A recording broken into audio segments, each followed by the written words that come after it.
Comrade you రాములన్న కార్మిక వర్గం కోసం తన జీవితం ఉన్నంత వరకు తుది శ్వాస వరకు కార్మిక పోరాటాల్లో మమేకమై ఈ యొక్క యాజమాన్యాల దోపిడీకి వ్యతిరేకంగా ఇక్కడ ఉన్నటువంటి గవర్నమెంట్ అణచివేతలకు వ్యతిరేకంగా కార్మిక హక్కులను సాధించి పెట్టి సింగరేణులు అయితేనేమి ఎన్టీపీసీలు అయితేనేమి ఎఫ్సైలు అయితేనేమి ఇవన్నీ ఇలా పిఎఫ్ కానీ ఈఎస్ఐ కానీ ఇంకా ఇతర హక్కులు వచ్చినాయంటే కామ్రేడ్ యు రాములన్న పోరాటాల ఫలితంగానే ఇవి వచ్చినాయి.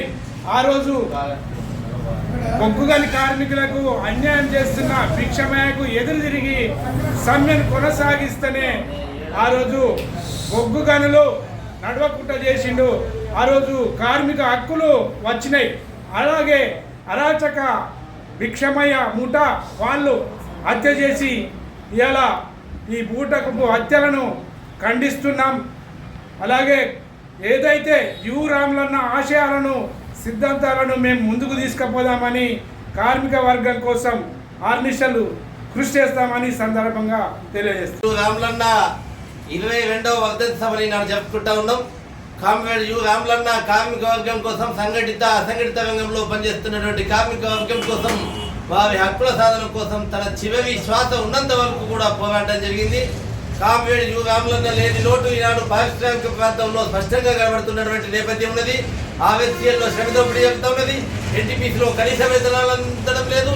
అదేవిధంగా సింగరేణిలో కార్మిక సంఘాలు లేని సింగరేణిగా మారిపోతూ ఉన్నది. ఈ విధంగా చెప్పుకుంటా పోతూ ఉంటే కార్మిక ఉద్యమాలకు తీవ్రని లోటుగా కామ్రేడ్ యు రాములన్న మరణం ఈనాడు కనబడుతూ ఉన్నది.